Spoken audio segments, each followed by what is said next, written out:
Act surprised. Ash Crimson is in the King of Fighters 15. If only that wasn't leaked 3 days ago.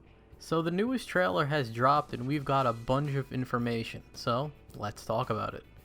The first thing I definitely have to talk about is the roster size. Right away they tell us straight up the roster is 39 characters. And you know, I'm definitely disappointed. The King of Fighters 14 had an initial roster of 50 characters with an additional 8 as DLC, and to just, first of all, it should be 40 because the number 39 just bugs the hell out of me.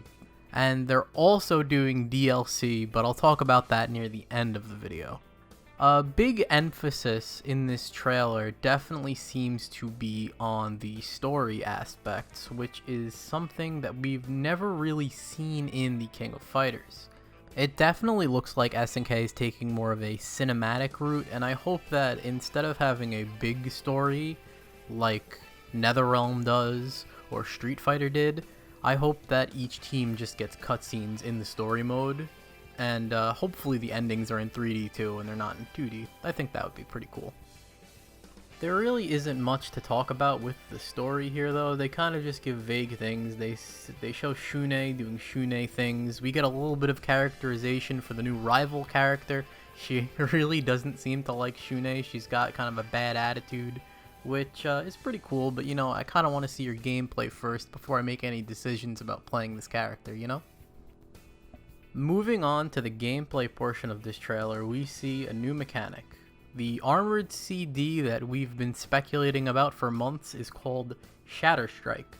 We don't know how it's activated, but when it does hit, you get half of your meter back for using it, and it uses 1 meter. I'm going to assume if the move whiffs or it's blocked, you don't get your meter back, so it seems like a high-risk, high-reward move. I can't see something like this being safe on block, especially since it gives you a crumple combo on the ground, or a wall bounce combo in the air. So this is definitely going to be a defensive mechanic that you can use to start your offense. Next, we get to the max mode part of the trailer, and like I speculated in the original video, it looks like max mode is its own separate bar, but it's also not. There's some really weird things going on here, like sometimes max mode takes 2 bars to activate, sometimes max mode takes 4 bars to activate. I think when Meta-Kun first activates, he spends 4 bars, and it seems like raw max mode is the same. You know, you just pop your special moves in it, you do it just like KOF 14. But there's now a new quick max mode, or maybe I should say that it's now distinct. When you would quick max in KOF 14, it was the same thing as doing a regular max, except you would run forward and half of your bar would be used. It looks like now with quick max you get a sort of a time stop run forward, and you only get a very small max mode bar. With EX moves being outside of max mode though, it makes me wonder, besides having a free cancel in your combos like that where you can do the time stop, what is the applications of doing max mode raw or even quick maxing? They also confirm that auto combos are back in the game. Doing these auto combos is pretty simple. You just mash A and it will do a normal sequence into special, and if you have the meter for it, it'll do a super for you. If you have even more meter, it'll do a level 2 super for you. So for those of you who don't like doing combos, this is for you. We also see here that climax super moves don't involve max mode, you just use 3 bars, something I wanted to note. Next, they go through all of these modes that they have in the game, and I'm going to pause right here for you and show you everything. Let's go down the list. So we have versus mode, story mode, online has ranked, casual, room match, online training, replay, profile, leaderboard, tutorial mode, DJ station, mission, gallery, options, and Steam store for DLC. Speaking of online, have a listen to this.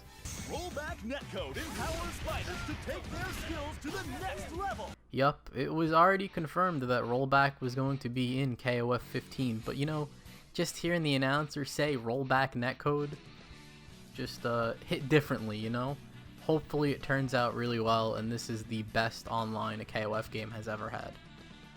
Once again, they give us a list of all the modes that they have: training mode, mission mode, even a new versus mode called draft versus. They don't really explain very well what it is, but it's nice to see that KOF 15 already has more features than Samurai Showdown 2019. One feature that caught me off guard was the DJ station, which is like a jukebox mode, and it seems to have not only every song from every KOF ever, it has songs from other SNK properties like Metal Slug. So if you can just choose whichever song you want when you battle, that'd be really cool. At the end of the trailer, we get a little bit of information about DLC. We see that we're getting 2 DLC teams with the Deluxe Edition, so that's 6 characters, plus a pre-order bonus for consoles, where if you pre-order, you get the game 3 days early. There is also a early purchase bonus for a skin based off of Mark of the Wolves right here. You have Terry. Pretty cool looking. And then for for digital purchases, you get Classic Leona. So it looks like SNK right off the bat is going all out with the DLC. And while I'm happy that just, hey, we're gonna have DLC, you don't have to wait a year after the World Tournament to hear about the game being supported.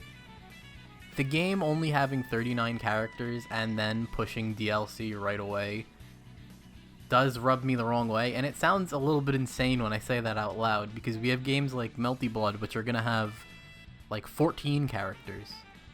KOF 15 has 39. There are some games out right now with 2 or 3 seasons of DLC that don't even reach the number of 39, but I think that KOF 14 set such a high bar with their 50 character roster, and like they had so many amazing picks in that game, from like Geese, Rock, Yamazaki coming back, you know.